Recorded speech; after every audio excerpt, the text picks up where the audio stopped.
How to score 130 plus in GS paper 3 Mains 2026. If you have watched our GS2 film, you know the argument there. Everybody knows the same things. So the examiner separates you on how you write. GS3 is the opposite paper.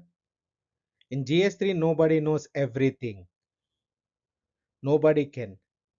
Economy, agriculture, science and technology, environmental, internal security, disaster management. Six syllabus. Six syllabuses stapled together and marked as one. So the examiner is not separating you on your best answers. He is separating you on your worst ones. Worst ones. Two sequences and two consequences follow from that, and this whole film is those two consequences. The first is that GS3 is a floor game, not a ceiling game.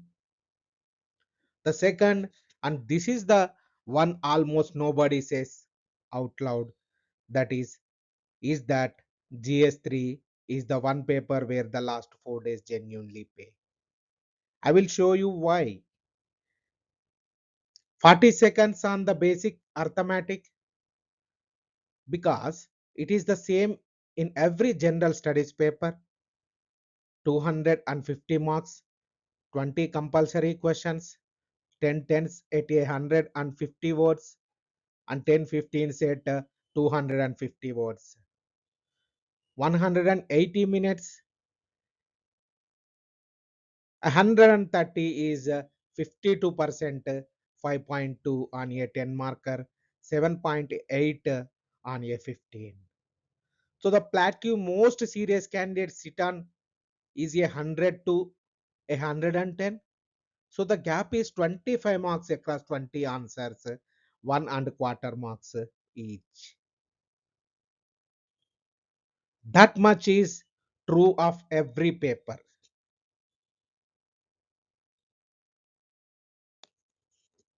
Now here is what is difference about this one. What is different about this one? In GS2, you lost those 25 marks a quarter at a time. In GS3, you lost them 8 at a time. In GS2, your knowledge is roughly flat across the paper. You have read the constitution, you have read the same editorials, so you bleed marks evenly. A shade under par on every answer. But GS3 does not work like that. In GS3, you will meet 4 to 6 questions where you are not a little short. You are blank. You are blank. Look at the past years. Look at the last year's paper, honestly.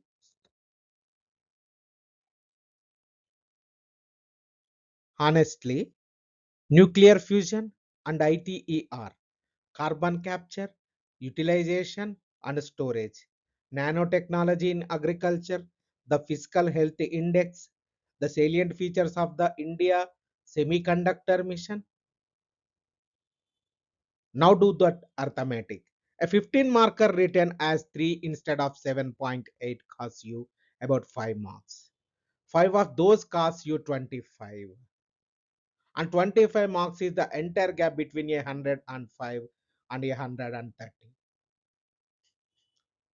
That is the whole thesis of this film in one line.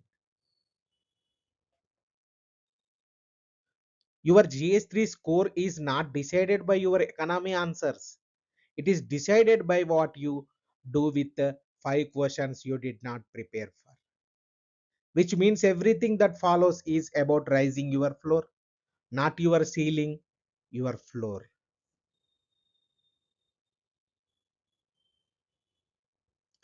So, what is this paper actually made of? Last August in GS3, economy and agriculture together took about a third of the paper. Third of the paper. Science and technology took about a quarter, and single largest block after economy, environment took about a fifth, internal security took about a fifth, and disaster management was not asked as it is own head at all. It arrived inside the environment questions in seawater intrusion into coastal aquifers and in the climate commitments question. So three things follow and each of them changes what you do this week. Domain weightage, last year's paper, economy and agriculture consists of 34% of the paper share and science and technology 24%, the largest block after economy, then environment and climate 20%, that is one fifth of the paper, internal security one fifth of the paper, that is 20% more or less, then disaster manage not asked its own head embedded in the environment questions. So three things follow and each of them changes what you do in this week. What are the three things? The first one is science and technology. Science and technology is not a small paper anymore. A quarter of the paper and it is the head most candidates prepare least. That asymmetry, high weight, low preparation is where your blank questions come from.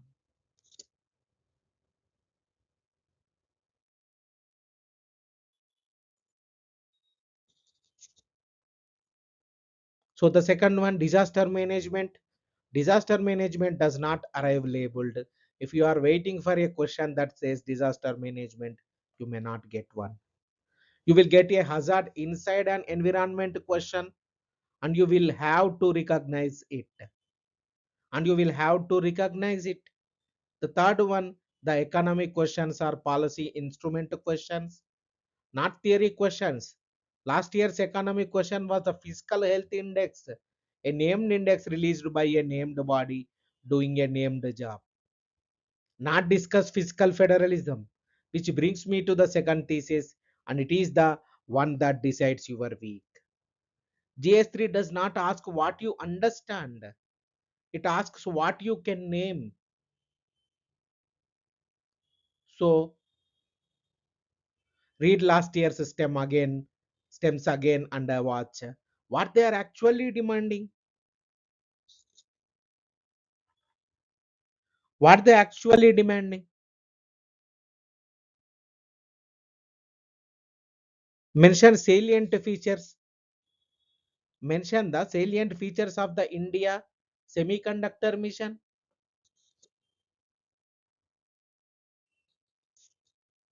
250 words, 15 marks. Then explain how the fiscal health index can be used as a tool for assessing the fiscal performance of states in India. 15 marks. So what are the major challenges to internal security and peace process in the northeastern states? Map the various peace accords and agreements initiated by the government in the past decade. This is 15 marker question, 250 words, and write a review on India's climate commitments under the Paris Agreement 2015 and mention how these have been further strengthened in COP26 that is held on 2021. In this direction, how has the first nationally determined contribution intended by India been updated in 2022? That is also 15 marks, 250 words. Look at the first one. Mention the salient features of the India semiconductor mission. There is no analysis in that question.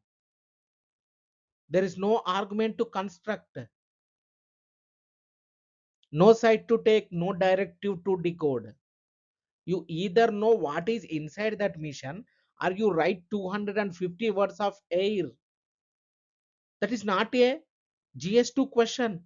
There is no equivalent of it in GS2. In GS2 you can create a, in GS2 you can write a respectable answer on the collegium out of general constitutional understanding. You cannot write a respectable answer on the semiconductor without knowing the salient features. So mission out of general economic understanding. In GS2, technique can rescue with thin knowledge. In GS3, technique cannot rescue a blank. And the same is true of the third one. Map the various peace accords and agreements.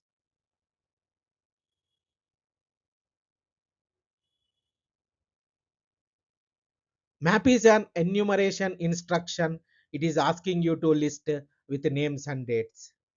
So there is no way to do that by reasoning.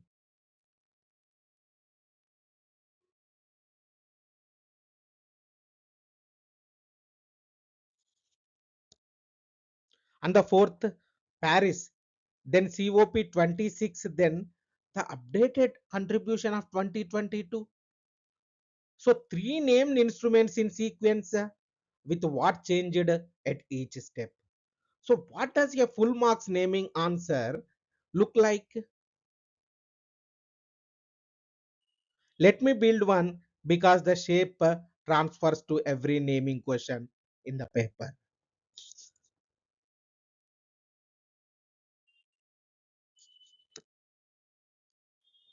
So the program is the Semicon India program approved by the Union Cabinet in December 2021 with an outlay of 76,000 crore rupees under the Ministry of Electronics and Information Technology. And the India Semiconductor Mission is the body that implements it. It runs on four schemes and naming the four is most of your marks. Semiconductor fabs, display fabs, compound semiconductors, silicon photonics, and sensor fabs together with assembly testing, marking, and packaging. And outsourced assembly and test facilities. And the design linked incentive for chip design after that modified program in 2022. Fiscal support runs at up to 50% of project cost across facilities types. Then you name what has actually landed.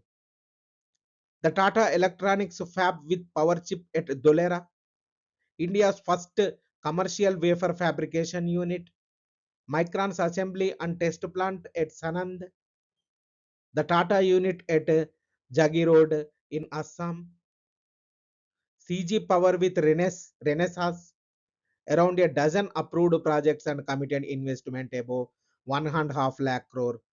Now everything I have just said is naming. It is worth about 8 of 15. Here is where other three come from. You say the honest, nothing that almost nobody writes.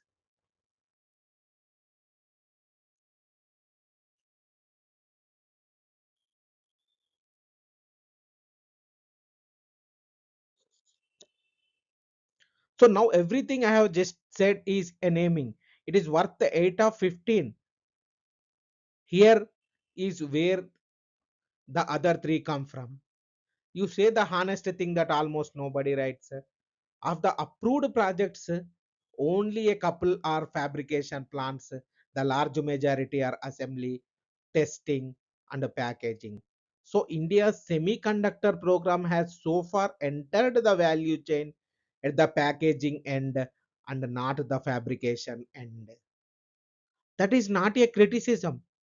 It is a structural observation, and it is the sentence that separates a listed answer from an assessed one.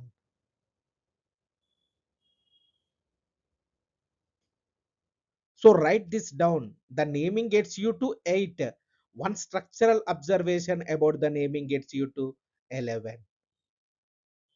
On every scheme, mission, or index question, list what it is, then say what its shape reveals.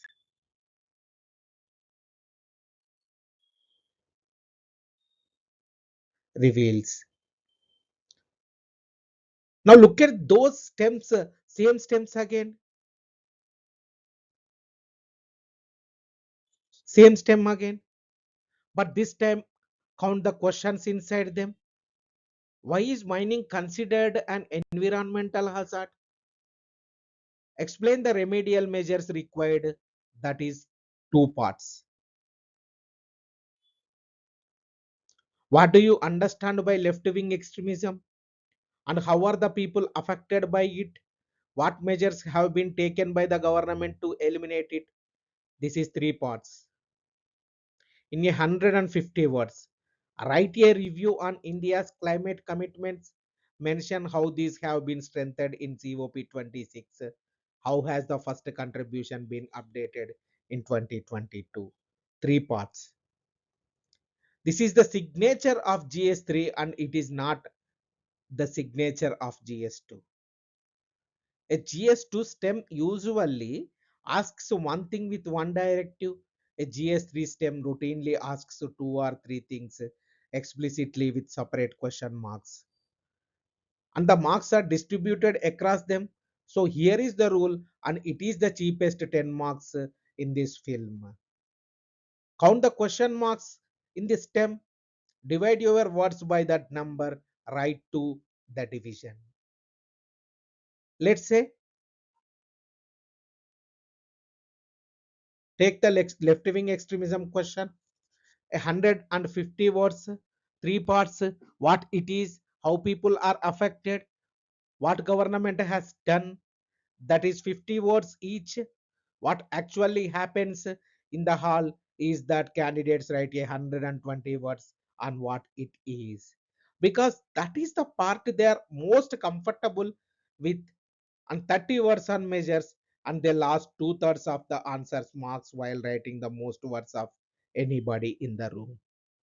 So an unbalanced answer is not partly right answer.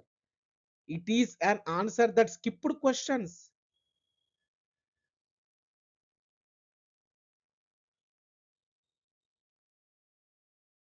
So do the division on the question paper itself. Next to the stem, write 50, 50 and 50 or 120 and 130. 10 seconds. It is the highest written 10 seconds in the paper. So count the question marks in the stem. I already told you. Divide your words by that number, write to the division. Now count something else in the last year's paper. Remedial measures for mining, remedial measures for seawater intrusion, countermeasures adopted by the state against terrorism, measures taken by government to the eliminate left-wing extremism, maritime and coastal security challenges, and the way forward. A quarter of the marks in GS3 sit in the words measure and way forward. And that is exactly where almost everybody writes filler. Here is the filler. You know it because you have written it. There is a need for greater coordination among agencies. Awareness must be created. Capacity building should be undertaken. A multi-pronged strategy is required.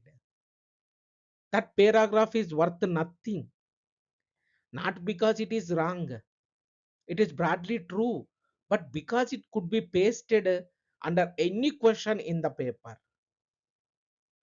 An examiner reading 400 copies has stopped seeing it. The fix is the same fix as the naming rule. Do not write left wing extremism requires a multi pronged approach combining security and development measures with community participation. You don't have to write that. You have to write the response has run on three legs: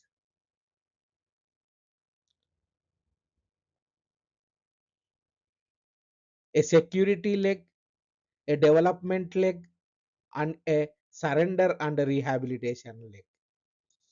Comes to security, fortified police stations and central armed police camps in the worst affected districts with named operations. The development, road length struck constructed, mobile towers erected, bank branches, bank branches and post office opened in the affected belt. Comes to rehabilitation, a stated surrender package with a monthly stipend, and the result shows in the district count which has fallen sharply from its peak.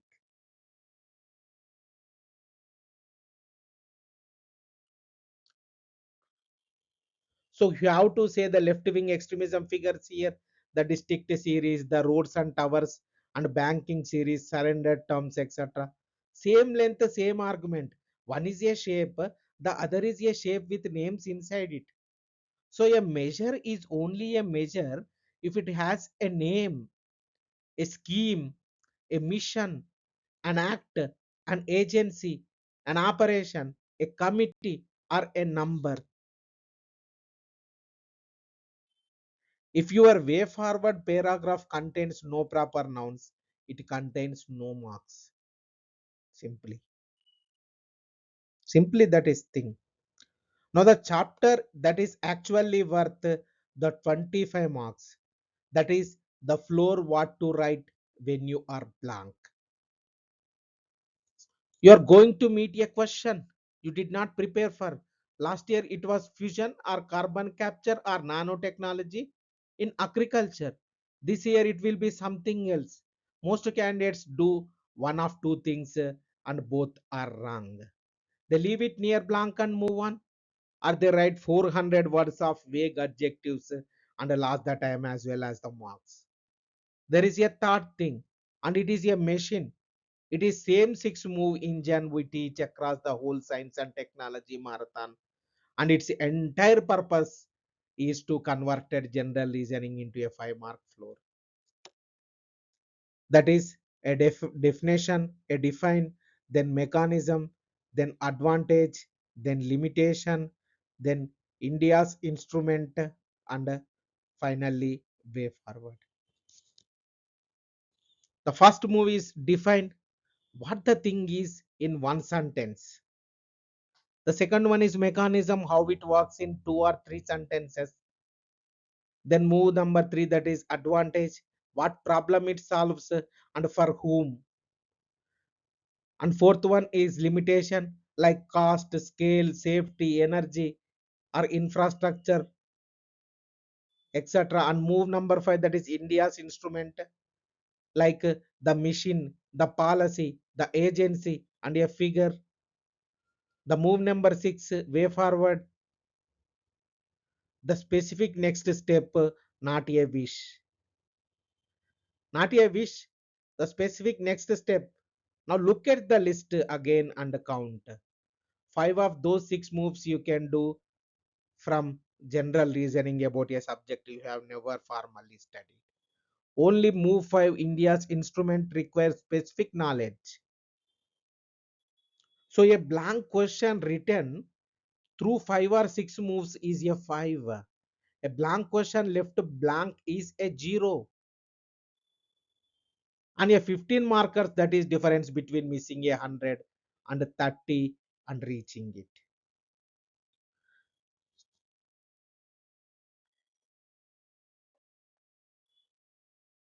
Let me run it cold on nanotechnology in agriculture. The first one is define engineering matter at the scale of a billionth of meter to change how a substance behaves. Then comes to mechanism, nano formulated fertilizer and pesticides delivered in a far smaller quantities, released slowly and closer to the root with nano sensors for soil and crop monitoring. Then comes to advantage, less input for the same nutrient delivered, so lower cost and lower runoff into water bodies. Then comes to limitation, cost, regulatory uncertainty, and unsettled questions about what nanoparticles do in soil and in the food chain over time. Then comes to India's instrument, that is move number five. This is where you name what you know. And if you know nothing here, you say domestic nano urea production and you move on. Then comes to way forward, field trials at scale, and a clear regulatory pathway before mass adoption. None of that required a syllabus. All of it required a machine. So learn the six moves as a reflex, not as a list. Define mechanism, advantage, limitation, India's instrument, and finally way forward. It is your insurance policy on the four questions you cannot predict. One honest caveat, because I will not sell you something that is not true. The engine gets you a 5, it does not get you a 12. It is a floor, not a strategy. It exists so that a bad question costs you 3 marks instead of 8. 4 of those you have, you are 25. Now the hall and then the days. Protocol is the same discipline as GS2, and I will keep it short here. Minute 0 to 5, minute 0 to 5, read all 20, write nothing, mark each question A, B, C. In GS3, that marking matters more than in any other paper because your C's are the ones you have to protect time for. Write in paper order, write in paper order, do not jump. Jumping causes numbering errors, and a misnumbered answer is an unmarked answer.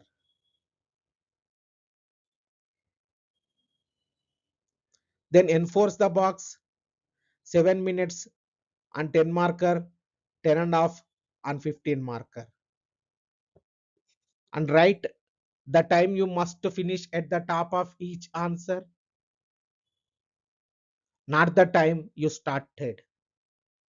And then the rule that is specific to this paper. Write the time you must finish at the top of each answer, not the time you started. Never let a C question go last. Put your worst question in the middle of the paper, not the end. Because when a C question sits at question 19, you arrive at with 11 minutes and no composure. And the 6 move engine, which needs a calm 4 minutes, does not run. So when you find a C during your first 5 minutes, plan to write it while you still have the clock behind you. Then comes to the days. Friday, the 21st is essay paper in the forenoon. Saturday, the 22nd is general studies 1 in the morning and general studies 2 in the afternoon. Sunday, the 23rd is general studies 3, 9 to 12 and general studies 4 that afternoon.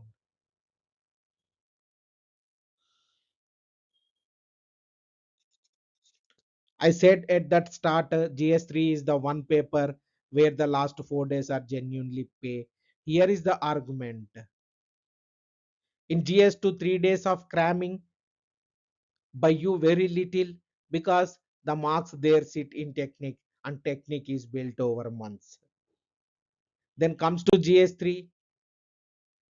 Then comes to GS3 is a naming paper and names go faster and names go faster and names go in fast and they come out fast. A mission you learn on Thursday is fully available to you on Sunday morning. This is the only paper in mains where last minute revisions converts directly into marks. So use that. So what to double, what to build, not nodes, a naming sheet, 6 sites, one per domain.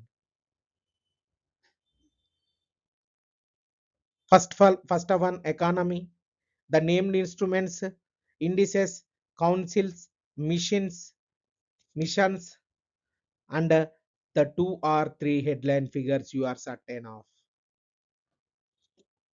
Then comes to agriculture, schemes with correct ministry, and the workforce share against GVA share contrast, gross value added, and then comes to science and technology, the missions, semiconductors, artificial intelligence, quantum, space, biotech, then name plus year plus outlay plus one flagship project.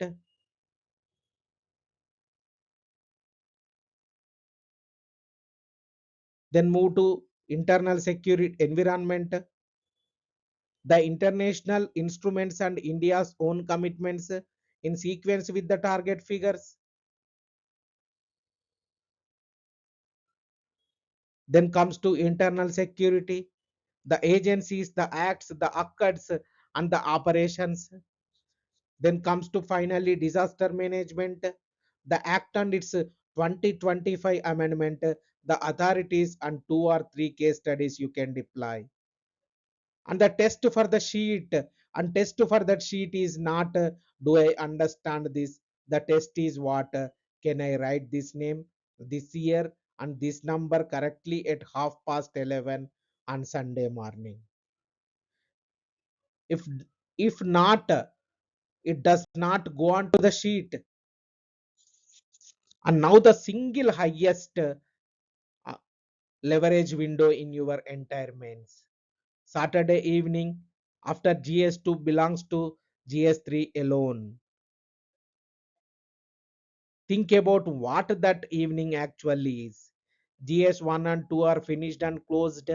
There are no marks left in them. GS3 is 12 hours away, and GS3 is the paper the most rewards what you looked at last. So do not spend the Saturday evening reconstructing what you wrote in GS2, and do not spend it on GS4 either. Ethics is Sunday afternoon, and its material does not decay the same way. Saturday evening is six sides of names.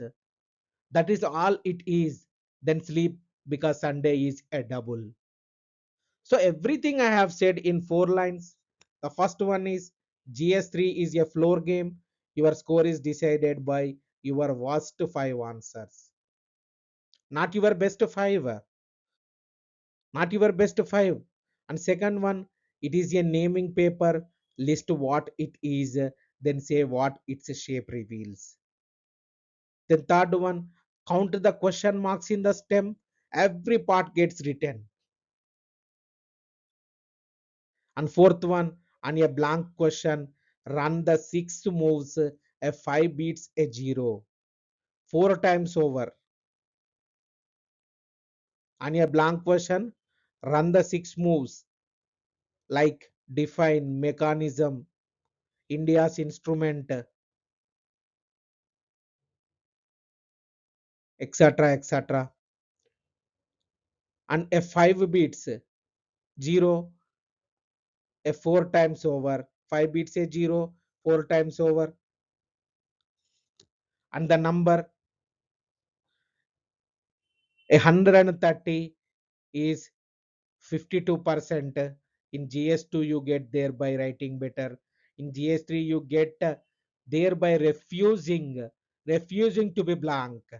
You have 4 days, and unusually for this paper only 4 days is enough to change the outcome. Not because you can learn six syllabuses by Sunday, because you can learn the names Sunday 9 o'clock, go and convert. Thank you and all the best.